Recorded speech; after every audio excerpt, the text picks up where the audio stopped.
परमेश्वर अपने खोजियों को कभी भी निराश नहीं करता। अगर आप आज परमेश्वर को खोज रहे हैं, आप कभी निराश नहीं होगे, उदास नहीं होगे। मेरा प्रभु ऐसा प्रभु है जो जीवित है, जो सुनता है और जो करता है, जो चलता है, उठता है, बैठता है, ना कभी ऊँघता ना कभी सोता है। ऐसा हमारा परमेश्वर है जो मुर्दों को जिंदा कर सकता है, जो हालातों को बदल सकता है, किसी का मन बदल सकता है, किसी के हालात चेंज कर सकता है। हमारा प्रभु ऐसा प्रभु है। हालेलुया। तो इसीलिए आज हम इस बात को घोषणा करते हैं कि अगर हम परमेश्वर के खोजने वाले हैं तो हमें किसी भली वस्तु की घटी नहीं होगी। अगर हम परमेश्वर के राज्य की और उसके धर्म की खोज करने वाले हैं तो। लेकिन अगर हम खोज रहे हैं गाड़ी, बंगला, पैसा, धन, काम, बरकत, आशीष, अगर हम ये खोज रहे हैं तो मिल तो जाएगी किसी भी रीति से, क्योंकि शैतान भी आपको सारी चीजें दे सकता है, मिल तो जाएंगी, लेकिन वो आशीषित नहीं होंगी। क्या नहीं होंगी? मैंने जिंदगी में देखा है, पाप करके गलत तरीके से आप सब कुछ पालोगे। आप बंगला, गाड़ी, एसी सब कुछ आपके पास आ जाएगा गलत तरीके से, लेकिन वो आशीषित नहीं होता। एक दिन रोना पड़ता है, एक दिन भुगतना पड़ता है, एक दिन सब चीजों का जवाब देना पड़ता है। हम योग्य नहीं थे, हमें मिलनी नहीं थी उस टाइम पे, लेकिन हमने लोन लेकर के, गलत काम करके, गलत तरीके से वो आशीष ले ली और हम सोचते हैं कि भाई हमें तो मिल गया सब कुछ। पाप करके, गलत करके एक व्यक्ति सारी चीजें पा सकता है। आपको याद होना चाहिए, शैतान ने प्रभु यीशु मसीह को बोला था कि देख ये सब कुछ, देख ये चकाचौंध, इस पृथ्वी का अधिकार मेरे पास है, मैं तुझे सब कुछ दे सकता हूं, तू मुंह से बोल, तुझे क्या चाहिए, कितने राज्य चाहिए, कितनी रानियां चाहिए हैं, कितना धन, कितनी दौलत और कितना सोना चांदी तुझे चाहिए है। यीशु के सामने सब कुछ रख दिया, देख मेरे पास सब कुछ है। तुझे राष्ट्रपति बनना है, तुझे रोम का शासक बनना है, तुझे क्या बनना है, तुझे ओहदा चाहिए है, कुछ भी तू अपने मुंह से बोल, मैं तुझे सब दे सकता हूं, क्योंकि सारा अधिकार मुझे दिया गया है, मेरे पास अधिकार है पृथ्वी का। इसलिए पृथ्वी का अधिकारी बोला जाता है शैतान को, इसलिए धरती का सरदार बोला जाता है शैतान को। वो सब कुछ दे सकता है। तो इल्यूमिनाती के नाम से आपको एक ग्रुप के बारे में शायद कभी नाम सुना हो। इल्यूमिनाती एक ऐसा ग्रुप है, मेरे पास भी उसका एक मेल आया था और 2 बार आ चुका है। वो एक ऐसा ग्रुप है, वो एक ऐसे चढ़ते हुए इंसान को पकड़ता है जिसको पैसे की भूख होती है, जिसके अंदर लालच होता है, जिसके अंदर आगे बढ़ना होता है, जो चाहता है कि बस मैं फेम में चलूं और फ्रेम में रहूं, हमेशा फैन फॉलोइंग और एक लोग मेरी वाहवाही करे, बड़ाई करे। ये चीज जो व्यक्ति चाहता है वो इल्यूमिनाती उससे कांटेक्ट करता किसी भी रीति से, उसके साथ एक डील करता है, उसको बोलता है कि तुझे जो चाहिए मैं तुझे दूंगा, लेकिन मुझे जो चाहिए वो तुझे देना है। ठीक है, ये कॉन्स्पिरेसी है कि वो क्या करते हैं, वो आपको बोलते हैं कि तुझे फेम चाहिए, तुझे नेम चाहिए, तुझे ओहदा चाहिए, तुझे पैसा चाहिए, क्या चाहिए बोल, मैं तुझे सब दूंगा। रातों रात आपको सेलिब्रिटी बना देगा, रातों रात, एक रात के अंदर, वन नाइट आप है ना, अगले दिन आप ऐसी सिचुएशन में होंगे कि आप तो टीवी पे, न्यूज पे आए पाओगे, क्योंकि सब कुछ उसके अधिकार में है, वो सब कुछ कर सकता है। अब वो क्या करता है, वो आपको आपकी सोल ले लेता है, आपकी आत्मा को खरीदता है। आपकी डील होती है उसके साथ कि तुम मुझे अपनी आत्मा दो, मैं तुम्हें दुनिया में फेम दूंगा, सब कुछ दूंगा। आज आप किसकी खोज में हो? आपको पैसा चाहिए, बेच दो अपनी आत्मा को, सब मिल जाएगा। आपको सब कुछ, क्या चाहिए तुम्हें, लेकिन वो आशीषित नहीं है। अपनी आत्मा को बेच करके तुम क्या हासिल कर लोगे? समझ रहे हो मेरी बात को? बाइबल कहती है कि तुझे सब कुछ दे दिया जाए, तूने सब कुछ ले लिया और अगले ही दिन तेरे प्राण ले लिए जाए, क्या फायदा? सब कुछ कमा लिया, सब कुछ जोड़ लिया और अगले दिन तेरे प्राण खत्म। अगले दिन तुम्हारे सामने प्रभु के दूत आ जाए कि चल मेरे साथ, तेरा टाइम हो चुका है, तो तुम क्या सोचोगे, क्या करोगे? तुमने पूरा घर भर लिया पैसे का, तुमने अपनी आत्मा बेच दी शैतान को, तब धोखा करके, उसका हक मार करके तुमने है ना घर भर लिया, पैसा इकट्ठा कर लिया, भाई का हक मार करके, भाई के साथ धोखा कर करके तुमने है ना अपना सब कुछ बैंक बैलेंस भर लिया, गाड़ी बंगला सब कुछ हो गया। अगले ही दिन तुम्हारी मृत्यु हो जाएगी। मैंने ऐसे ऐसे लोगों को देखा जिन्होंने पूरी जिंदगी धोखे से पैसा कमाया और करोड़ों अरबों रुपए अरबोपति हो गए हैं, लेकिन जैसे ही खाने का समय आया अरबपति व्यक्ति को, जब उसको अपनी कमाई हुई चीज का इस्तेमाल करने का समय आया, किसी को लकवा लग गया, किसी को हार्ट अटैक आ गया, किसी को ऐसी बीमारी हो गई कि वो बेड पे चला गया, बेड रेस्ट पे चला गया। कितने लोगों के नाम बताऊं? बहुत सारे हैं ऐसे जिन्होंने इतना कमा लिया धोखा करके। एक दिन जब कमाई हुई, बाइबल कहती है ना कि निश्चय तू अपनी कमाई को खाने पाएगा। क्यों खाने पाएगा? क्योंकि बाइबल में परमेश्वर ने जिस तरीके से काम करने के लिए बोला है, अगर उस रीति से तुमने कमाया है तो उसको तू निश्चय है, पक्का है, उस कमाई को तू खाएगा जो तूने कमाया है। दिन भर की रोटी मुझे तू दे, क्या बाइबल में लिखा है प्रार्थना में कि प्रभु तू मुझे 1 साल का राशन दे दे? क्या लिखा है? 1 महीने का राशन दे प्रभु, लिखा है। आज तू मुझे दिन भर की रोटी दे, आज तू मुझे दिन भर की रोटी दे, बस ये लिखा है। आपको पता होगा मूसा के टाइम पे जब खाना नहीं था तो परमेश्वर ने ऊपर से मन्ना बरसाया था।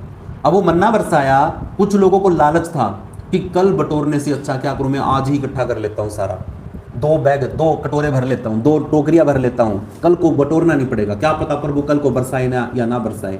ऐसा सोचा, मन में आया, उन्होंने डबल करके इकट्ठा कर लिया। जितना उन्होंने खाया था उस दिन उतना खाया गया, बाकी जितना बचा था सब में कीड़े पड़ गए, सब खराब हो गया। अगले दिन फिर दोबारा से निकालना पड़ा।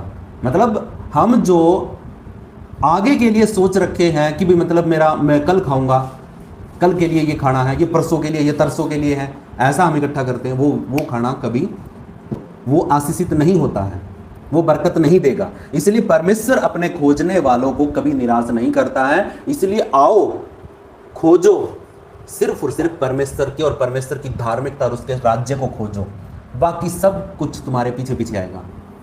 कितना अच्छा गीत गाया गया है ना, वो बार बार मैं उसको लेके आता हूँ।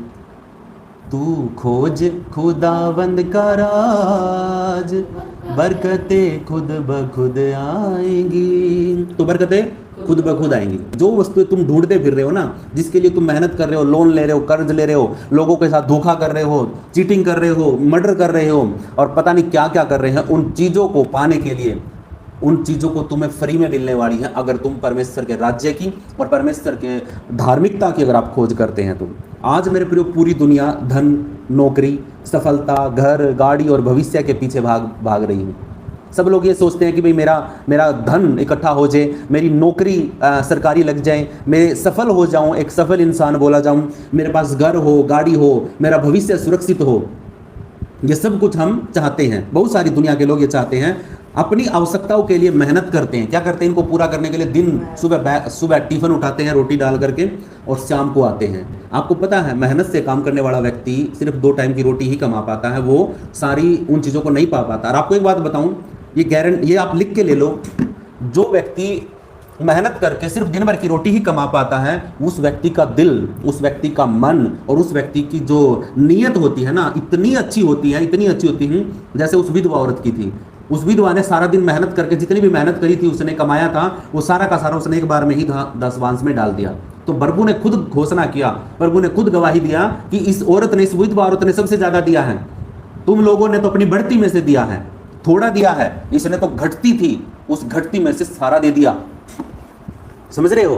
तो इसलिए, लेकिन फिर भी उनके मन में शांति नहीं होती है। आज अंबानी को ले लो, सबसे ज्यादा पैसे हैं, अडानी को ले लो, पूरा देश खरीद लिया है ना, पूरा देश खरीद लिया है, सारी चीजें खरीद ली हैं। आप है ना उनकी पर्सनल लाइफ को जानते नहीं हैं, क्योंकि वो बताते नहीं, वो शेयर नहीं करते बाहर। उनके जीवन में जो घट रहा है ना, वो चीजें वो बाहर शेयर नहीं करते। शरीर में क्या दिक्कत है, आत्मा में क्या अशांति है, कितना डर है, कहीं पैसा चुराया जाए, कहीं कोई सी फैक्ट्री में कुछ हो गया, कभी कोई सी में कुछ हो गया। आप समझ रहे हो मेरी बात को? शांति नहीं है। लेकिन जो व्यक्ति सिर्फ दिन भर का रोटी खा लेता, उसको इतनी शांति होती है, उसको 2 वक्त की रोटी मिलने का इतना कमाई कर लिया, उसको इतनी शांति होती है कि वो व्यक्ति है ना दूसरों को देने का भी हिम्मत रखता है। अब अंबानी, अडानी ये है ना पैसा ऐसे ही खराब कर देंगे, लेकिन किसी गरीब व्यक्ति की मदद नहीं करेंगे। उनको उजाड़ जरूर देंगे, उनको खत्म जरूर कर देंगे, उनको कुचल देंगे, लेकिन वो उनकी कभी मदद नहीं करेंगे, क्योंकि उनको पता कि अगर ये बढ़ गए तो हम घट जाएंगे। उनको इस बात का डर होता है कि अगर ये बढ़ गए तो हम नीचे चले जाएंगे, इसलिए वो राजा बने रहना चाहते हैं। लेकिन हमेशा कोई राजा नहीं रहा। अरे नबूकदनेस्सर राजा नहीं बचा, राजा दाऊद नहीं बचा, सुलेमान नहीं बचा, सिकंदर नहीं बचा, तो तुम कौन सी दुनिया के राजा बनने की कोशिश कर रहे हो? तुम्हारा भी राज्य एक दिन ढाया जाएगा, एक दिन तुम भी मिट्टी में मिलोगे। कितना पैसा कमा लिया, कितना देश खरीद लिया, गाड़ी खरीद, BSNL, सब कुछ तो प्राइवेटाइजेशन हो गया है, क्या बचा है? क्योंकि सरकार भी उन्हीं की है, तो सब कुछ तो बेच दिया गया, कुछ बचा क्या है? धरना दोगे तुम्हें उठा करके जेल में डाल देंगे, धरना दे के बैठ लो, तुम विरोध करके देख लो, क्योंकि तुमने खुद अथॉरिटी दिया इस सरकार को इन चीज़ों को हर बार आने के लिए। आज भी भगत हैं बहुत ज़्यादा इस चीज़ के, उनको ये नहीं पता कि मेरा देश खत्म हो चुका है। लेकिन ये बचा हुआ है क्यों? क्योंकि हम लोग प्रार्थना में लगे रहते हैं, हम लोग देश के लिए प्रार्थना करते हैं, हम लोग राष्ट्र के लिए प्रार्थना करते हैं। और सिर्फ मैं नहीं, हम नहीं, पूरी दुनिया में जितने लोग हैं अपने अपने देशों के लिए प्रार्थना करते हैं। भारत के अंदर देशों के लिए प्रार्थना चलती है, समझ रहे हो मेरी बात को? तो इसीलिए उनको शांति नहीं है, पैसा बहुत है, शांति नहीं है। आपको क्या चाहिए? शांति चाहिए, पैसा चाहिए? आपसे मैं पूछता हूँ, ये आपकी राय है, क्या राय है आपकी? क्या चाहिए आपको? शांति चाहिए, पैसा चाहिए?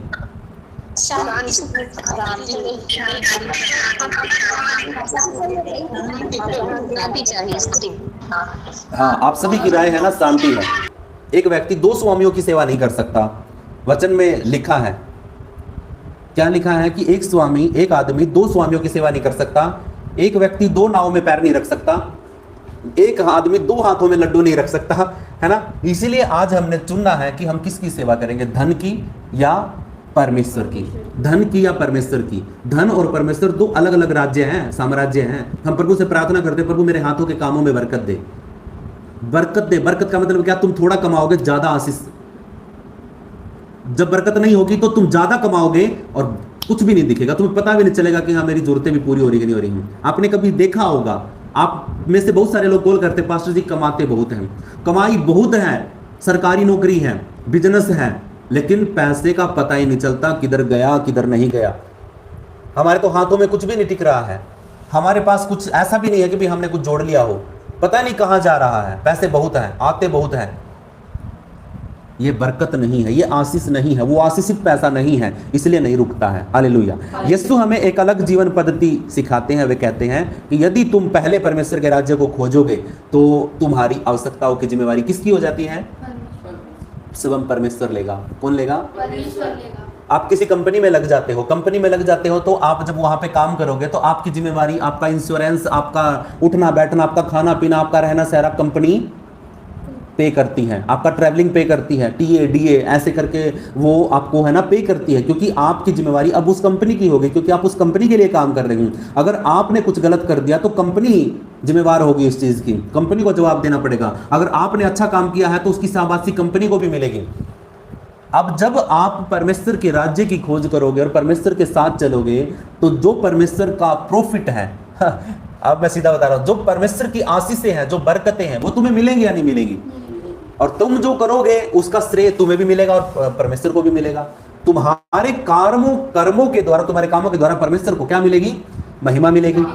यही तो परमेश्वर चाहता है कि तुम मेरे राज्य की और मेरे धार्मिकता की खोज क्यों नहीं करते? तुम कंपनियों में नौकरी ढूंढ रहे हो, तुम पता नहीं क्या क्या ढूंढ रहे हो, तुम पता नहीं क्या क्या खोज कर रहे हो। आज तुम परमेश्वर की धार्मिकता और उसके राज्य की खोज करो, तुम्हें शांति मिलेगी। जो तुम्हें अच्छी सरकारी नौकरी करने से तुम्हें शांति नहीं मिलेगी, वो शांति तुम्हें प्रभु में मिलेगी, क्योंकि तुमने परमेश्वर की धार्मिकता और उसके राज्य की खोज करने के लिए अपने आप को तैयार किया। मैं आपको प्राथमिकता देने की बात कर रहा हूं। मैं ये नहीं कह रहा कि तुम वो भी छोड़ दो, वो भी छोड़ दो, वो भी छोड़ दो। इसके बारे में आऊंगा आगे, ठीक है? कभी आप सोचोगे भी घर पे बैठना है और बस प्रार्थना करनी है और कुछ नहीं करना है, नहीं। ठीक है? कभी आप सोच रहे हो कि भी हम मतलब घर पे बैठ करके प्रार्थना करना, बस खोजते रहना बाइबल में, ठीक है? खोजते रहना है, बाकी काम प्रभु अपने आप कर लेगा। क्या कंपनी में जब आप जाते हो तो आपको काम नहीं करना पड़ता? क्या आपको परमेश्वर, आपका कंपनी का मालिक आपको ये नहीं कहता कि ये ऑर्डर कल शाम तक पूरा करना है, ये काम तुमने पूरा का पूरा करना है, तुम्हारी ड्यूटी ये है, तुमने ये करना, तुमने वो करना, वहां से पेमेंट लेके आनी, वहां से डॉक्यूमेंट लेके आने, वहां से आपको सामान पहुंचाना, करता है ना? तो जब वहां पे आप काम कर रहे हो तो यहाँ पर आपको घर पे बिठा करके कौन देगा? यहाँ पे भी वर्क करना पड़ेगा, कर्म करना पड़ेगा। हालेलुया। तो मैं आपको 5 बातें बताऊंगा, पॉइंट बताऊंगा, बीच का डाटा नहीं बताऊंगा, थोड़ा सा बता करके आपको कंप्लीट करूंगा। परमेश्वर को पहला स्थान दो, ये सबसे पहला पॉइंट है। किसको पहला स्थान देना है? परमेश्वर को पहला स्थान दो। उसने ये नहीं कहा कि तुम काम मत करो, उन्होंने कहा, ध्यान से सुनना, संतुलन बना के रखना चीजों का, ध्यान से सुनना। पहले परमेश्वर का राज्य, इसका अर्थ है कि हर दिन प्रार्थना को पहला स्थान देना है, बाइबल पढ़ने को पहला स्थान देना है, पवित्र जीवन जीना है, परमेश्वर की इच्छा को अपनी इच्छा से ऊपर रखना है, आत्माओं के उद्धार की चिंता करनी है।